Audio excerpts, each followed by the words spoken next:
How's it going, guys? It's Marquise Navarro again, back with the Daily Dose. I know yesterday I said I was going to be coming live from the shop, but I've got to take care of some school stuff for the kids today. So, in about half an hour, I'm jumping on another Zoom meeting with the teachers for Zoe's school. So I figured I'd just do this real quick, and then after everything's said and done, I'll go play in the shop. So, what are we going to talk about today?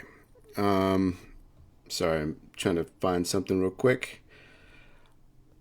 So it was posted on another platform that I'm following regarding things going on in the world and how people are dealing with it.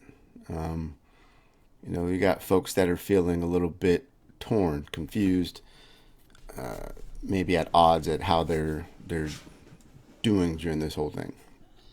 For an example, a friend of mine gave an example that they are taking all the precautions. They're following all the rules. They're staying indoors, not leaving unless they have to. They're doing everything that they can possibly do. And all they see in the news is coronavirus this, death toll, death toll, death toll. So they try not to focus on that. In other words, they stop watching the news just long enough to get a bit of a release, and meanwhile they're being busy with other things.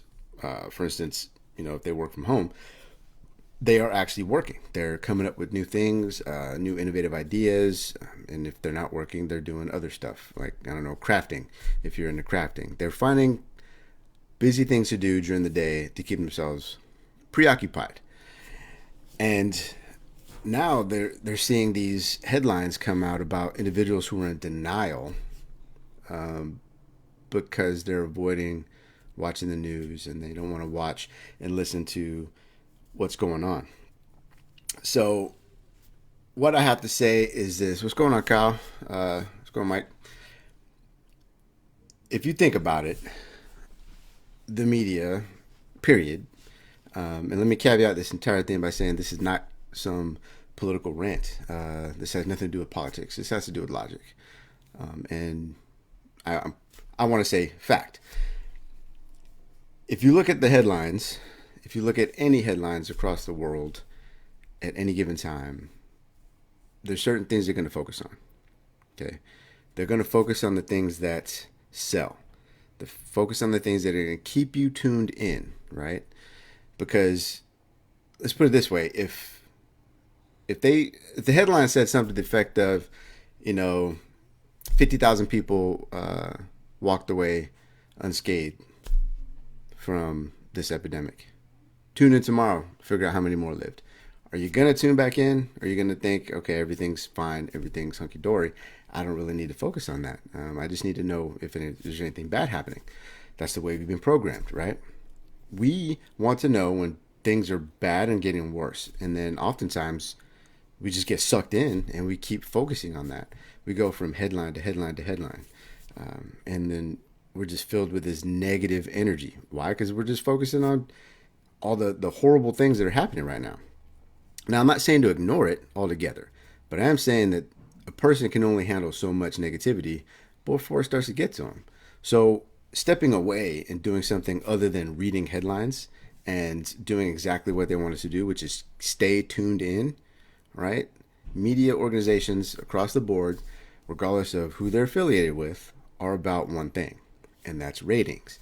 And if they're a journalist, or they're writing articles, what do they want? They want people to read their stuff. So newspapers are gonna have the juiciest titles, right? Let's take it back, way back in the, oh my god, was it the first Spider-Man? Well, not, I can't say the first. I don't know what episode it was, but literally the head guy at the whatever Gazette, I forgot the name of the publication, but he's changing the wording to make it sound worse, right? And that's a true thing. That's what people do. They're going to change it to make it juicy, to entice you to read it, right? And stay tuned in. So when people are saying you're in denial because you don't want to focus on that, this is what I have to say to that. Who cares what they think?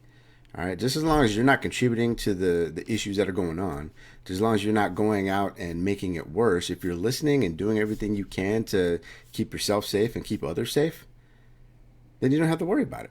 What's going on, Travis? Hey, Christian.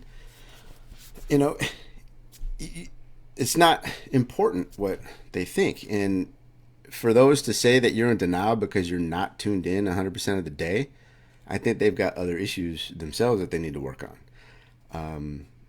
Not wanting to focus on negativity all day, all night is not a bad thing. And it's not ignoring anything either. It's literally giving yourself some space, some room to breathe. Because if you don't, it's just going to consume you. If you wake up every day and you start your day with negativity, the entire day is going to be filled that way. Unless you know how and you're accustomed and trained to look past it and like, all right, I'm going to go ahead and change my mindset on this particular thing. All right. It's something that you can't fill yourself with. All right. Look at individuals who have, let's put it this way, deployed folks, people that are deployed. Their whole day is wondering if they're going to get, well, not so much today, but back in the day when I was deployed, every day I woke up and I wonder if we're going to get bombed earlier than we did yesterday. Every day I was focused on that. And every night we would write it down. What time do you think we're going to get bombed? And like clockwork, between certain hours of the night, we were getting hit and we knew it. And after a while, that starts to get to you. It starts to put you in a certain state of just, it's not really a funk, but it's a funk. All right. And this is no different. This is something that's happening on a global scale, and it's got some people freaking out. Others are scared. Others are not taking it seriously. And I do think we should take it seriously, but I don't think we need to be sitting in our homes shaking in a corner because we're that consumed by the fear. As long as we're taking the precaution and doing everything we need to do to keep ourselves and our families safe, then we're fine. Now, if we're being reckless and going out all the time, interacting with strangers, constantly touching things that we shouldn't be touching, and then touching our face without washing our hands, then really we can't be too mad at ourselves. But for the rest of us that are actually taking heed and being precautious, not scared, being precautious, there's no reason we need to dwell in the negativity space, right? I could sit here and just be pissed off all day, but I don't. I found other ways to occupy my time. I'll get updates on new cases in the area, from my wife, because, she stays up to date because she's still active duty and she's dealing with that stuff from home. And that's about it. I know it may sound insensitive, but I can't worry about everyone else. I need to worry about my family. So I stay home, do what I need to do. When I need to go out, I go out. I come back, immediately remove my shoes, go to the sink, wash my hands, and I wipe some stuff down. That's simple, right? I'm doing everything I can. But what I'm not doing is I'm not freaking out. I'm not scared to leave the house because I am taking the precautions. All right. And when I am home, I'm occupied. I'm either picking on my kids because that's something I like to do. It's fun. They get a kick out of it. Or like this week, I'm in the garage. All right. I'm putting saw to wood and making man glitter. Why? Because I've got projects that need to get done. So if you're watching this and if you are dealing with this same issue of, am I in denial or am I scared? Well, sit back and think about it and actually answer it truthfully. If you are in denial, there's a couple things that you're going to notice. One, you're literally going to say, I don't think this is that big of a deal. And you are going to be one of the ones that are contributing to the factors that are increasing the numbers, i.e. always out, interacting with individuals you shouldn't be interacting with on a regular basis. All right.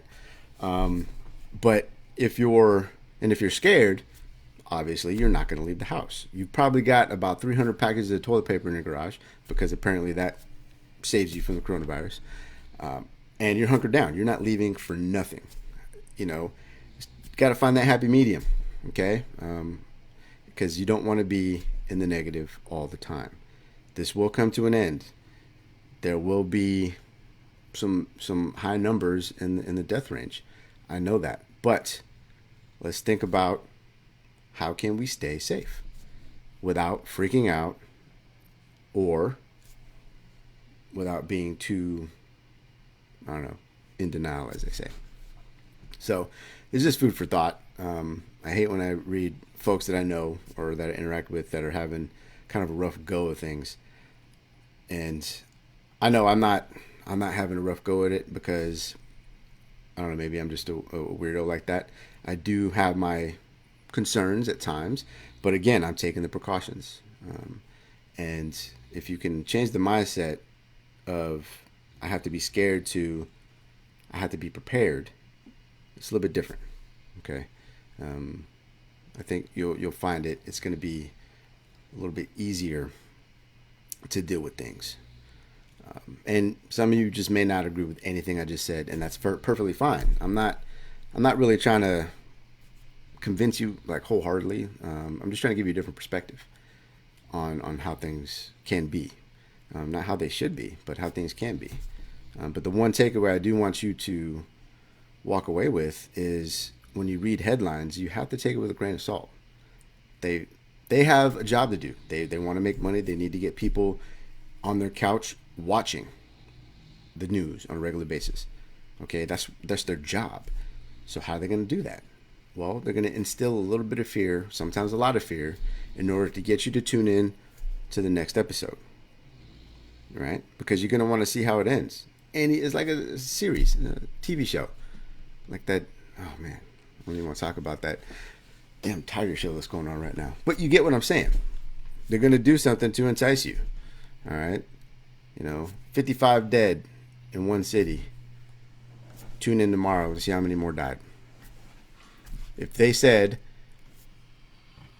whole city survives, tune in tomorrow to see if the neighboring city survives. You're not going to tune in. You're not going to care. If they focus on the good, you're not going to want to watch it. Most of you are not going to want to watch it because you're like, okay, everything's good. I don't need to be worried about it. Worry causes ratings. Just keep that in mind. All right? And when you watch it, don't take everything, to heart. Listen, like, okay, this happened. Not in my control. I can't control that. Only thing I control is what I do next. All right? And go from there. So I'm hoping my next live will be on a more chippier note. I'll be back in the garage. Matter of fact, as soon as I'm off the Zoom call with my daughter's school, I'm going to go back in there and start building again. So tune in later. Thanks for everybody that tuned in and watched. And again, for those of you who might need a little bit of support, if you will, or some place to go to voice your opinion with some like-minded folks, come on over to the Coronavirus Support and Coaching Group. It's free, and it's admin by 6 coaches. Now, we're not the only coaches on the platform. We are the only 6 that are adminning. There are a couple other coaches that are members and provide content and insights on a regular basis. And Nicolette Moore, she likes to do games. So she figured out how to do basically a Zoom call, and then everybody jumps in online with their mobile device to play games through, I forgot what site it was. But come on through, check it out, and, hit us up. Y'all have a good one.